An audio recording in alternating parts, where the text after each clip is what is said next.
के जो विजिट वीज़े हैं इस टाइम उसके अंदर बहुत ज़्यादा सख्त शराइत दुबई हुकूमत ने लागू कर दी हैं। मतलब यह है कि बार बार खज्जल ख्वार नहीं होना पड़ेगा, वीज़ा अप्लाई नहीं करना पड़ेगा। दुबई जाने वालों के लिए एक बहुत अच्छी खुशखबरी है। दुबई के विजिट वीज़े तो ओपन हो गए हैं, लेकिन बाकी आपका स्पाउस वीज़ा, आपका वर्क वीज़ा, फ्रीलांसर वीज़ा, लेकिन दुबई के जो विजिट वीज़े हैं इस टाइम उसके अंदर बहुत ज़्यादा सख्त शराइत दुबई हुकूमत ने लागू कर दी हैं। हम ज़ुहैर और नुमान कियानी आपकी खिदमत में हाजिर हुए हैं। इसी तरह की इंशाल्लाह कोशिश करेंगे इन्फॉर्मेटिव वीडियो आपके साथ शेयर करते रहें। सबसे पहले मैं ज़ुहैर से ये पूछूंगा कि भाई आप बताएं, हमारे जितने कस्टमर्स हैं, व्यूवर्स हैं, कि दुबई ने क्या मज़ीद और सख्त शराइत कर दी हैं। पहले तो 2, 3, 4 जो शराइत हैं वो बता दें, फिर उसके बाद बताएं कि भाई ये क्यों इन्होंने किए हैं। बेसिकली पहली शर्त तो नुमान भाई उन्होंने ये रखी है कि आप लोगों का जो अब होटल की रिजर्वेशन है या होटल में जो आपने रूम बुक किया है विद QR कोड आपको अटैच करना पड़ेगा जब आप वीज़ा अप्लाई करते हैं वहाँ पे। एंड दूसरी चीज़ ये है कि जिस तरीके से पहले UK के अंदर था या डिफरेंट कंट्रीज़ के अंदर था जहाँ पे वो बताते थे कि आपको अपना बैंक बैलेंस शो करना है इतना मिनिमम, अब यहाँ पे भी आपको मिनिमम अगर 2 महीने का वीज़ा लेते हैं तो आपको तकरीबन 5,000 दिरहम है, 3 महीने का लेते हैं तो 3,000 दिरहम के अराउंड शो करने पड़ेंगे आपको पैसे। एंड उसके अलावा आपके पास जो कैश मनी होनी चाहिए वो 3,000 दिरहम की होनी चाहिए जो आपको एयरपोर्ट पे दिखानी है वहाँ पे एंट्री से पहले। और ये सारी चीज़ें देखें बहुत ये कोई अच्छी बात नहीं है कि आप खुशी मना रहे हैं हम वीज़ा खुल, तो शराइत कितनी ज़्यादा वहाँ पे इस टाइम पे सख्त हो चुकी हैं। अच्छा, ख़ास तौर पे देखें, हम बात तो करते हैं कि यार पाकिस्तान के लिए मसले हैं, लेकिन इस टाइम ओवरऑल जो लोग लेबर कम्युनिटी बाहर जाती है काम करने के लिए उनके डिफरेंट मसले हैं। एक ये न्यूज़ आई है उसके मुताबिक आप सुने कि visa on arrival for Indian citizens.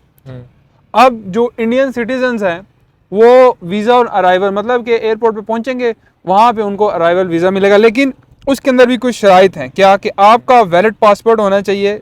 कौन कौन सी कंट्रीज़ का वो सुन ले, USA, UK और आपका यूरोप का, अगर तो वीज़ा स्टैंप उसके अंदर लगी हुई है तो फिर आपका हो जाएगा। और दूसरा जो पॉइंट है 60 दिनों का नॉन एक्सटेंडेबल वीज़ा, वो भी आपको वहाँ पे मिल जाएगा। फीसिस वही सिमिलर है, आपको टूरिस्ट की तरह वो आपने डॉक्यूमेंटेशन वगैरह सारी जमा करानी है, वो आपका हो जाएगा। फिर उसके बाद 5 ईयर मल्टीपल वीज़ा, इसका मतलब ये है 5 ईयर ज़रा मल्टीपल वीज़ा का बताएं ना। 5 year multiple visa entry visa आपका यानी कि ये है कि जो एक विजिट वीज़े की ही एक फॉर्म है कि जिसके अंदर आपको 5 साल का ये वीज़ा मिल जाता है, जिसके अंदर आप जाके वहाँ पे रह भी सकते हैं। और वहाँ पे यानी कुछ लोग होते हैं जिस तरीके से बिजनेसमैन जो होते हैं हमारे यहाँ के, उनका जो विजिट है दुबई का वो लगा रहता है, यानी कि हर 2-3 महीने के बाद कोई मीटिंग के लिए जाना होता है, कभी कोई मीटिंग का टाइम पता नहीं होता, तो ये उनके लिए बेसिकली कि उनके पास वीज़ा ऑलरेडी लगा होगा एंड वो किसी भी टाइम विजिट कर सकते हैं। उनका मतलब ये है कि बार बार खज्जल ख्वार नहीं होना पड़ेगा, वीज़ा अप्लाई नहीं करना पड़ेगा। अच्छा, जो नॉर्मल लोगों के लिए है उसके अंदर 30 दिन का जो आपका टूरिस्ट वीज़ा है उसमें सेम जो डॉक्यूमेंट्स आपने ज़ुहैर ने आपको बताई हैं कि आपके पास QR कोड होना चाहिए, अकोमोडेशन का पैसे होने चाहिए, बैंक में भी होने चाहिए चेक के थ्रू, लेकिन आपने ये लाजमी करना है। इसी तरह 90 दिन का भी आपको वीज़ा मिलेगा। इसी तरह आपके पास एक वीज़ा और है जिसमें आप 18 घंटे से लेकर 96 घंटे तक रह सकते हैं, लेकिन डॉक्यूमेंटेशन तमाम की सेम है।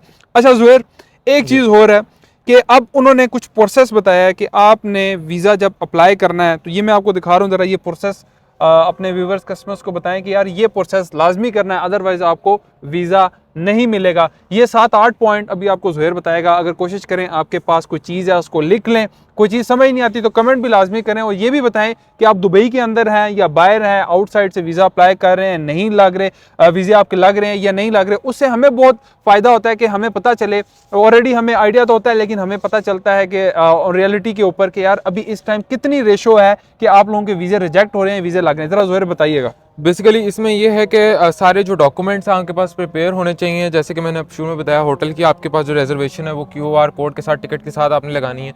सेकेंडली आपके ये पॉइंट है कि आपकी जो फाइनेंशियल स्टेबिलिटी है, यानी कि बैंक अकाउंट के अंदर जितने मैंने पैसे बताए आपके पास होने चाहिए वो आपने दिखाने हैं। और एक चीज़ हो रहा है कि ये 3,000 दिरहम या 5,000 दिरहम पता लगे किसी के जोड़ जंतर करके उधर लेके जाओ, वो भी चेकिंग होगी, इस चीज़ का भी ज़रा ख्याल करना।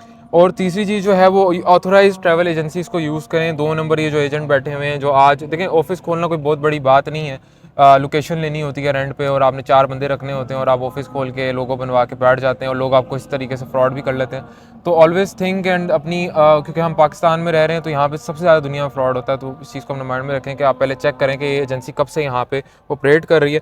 दूसरी चीज़ बात ये कि प्लान आप अपना जो है नेसेसरी डॉक्यूमेंट्स एंड फ़्लाइट को पहले बुक करें और अकोमोडेशंस जितनी भी चीज़ें हैं उन सब चीज़ों को पहले से आपने क्लियर करके रखना है। ये नहीं कि ऑन लास्ट मोमेंट आप ये सारी चीज़ें देख रहे हैं। डॉक्यूमेंट्स को आपने लाजमी इंश्योर करना है, डॉक्यूमेंट्स नहीं कंप्लीट होंगे मेरा भाई यहाँ से तो शायद निकल जाओ, आपको यूएई हुकूमत वहाँ से लात मार देगी। और जो इसके अंदर लास्ट 2 चीज़ें उनमें से सेकंड लास्ट है कि आपको वीज़ा रूल सारे पता होने चाहिए, यूएई के टाइम पे क्या चल रहे हैं, जो अपडेट हुए हैं उन बारे में पता होना चाहिए, ताकि आप वहाँ पे जाके ये ना कह सके कि मुझे तो पता ही नहीं था कि वीज़ा रूल। फॉर एग्जांपल ये कि आज आपने वीज़ा अप्लाई कर लिया, हो सकता है हफ्ते बाद दुबई के यूएई के रूल्स रेगुलेशन चेंज हो जाएं, तो आप कहें जी वीज़ा रिजेक्ट हो गया, हमने तो इस रूल के मुताबिक किया। कोशिश करें अपडेटेड रहें, हमारे चैनल को भी सब्सक्राइब करें। इंशाल्लाह हमारी कोशिश होगी कि आपको अपडेटेड हर लिहाज से इंफॉर्मेशन दे। एक हम मुकम्मल इंशाल्लाह सीरीज़ जो है वो चलाएंगे, और लास्ट टाइम भी मैंने कहा था ज़ुहैर और नोमान के यानी इंशाल्लाह आपके साथ लाइव भी आएंगे। ज़रा हमें अप्रिशिएट भी करें, सब्सक्राइब भी करें, लाइक भी करें, ज़्यादा से ज़्यादा शेयर करें, तो इंशाल्लाह मज़ीद आप लोगों के लिए इंफॉर्मेटिव वीडियो लेके आते रहेंगे। अल्लाह हाफ़िज़।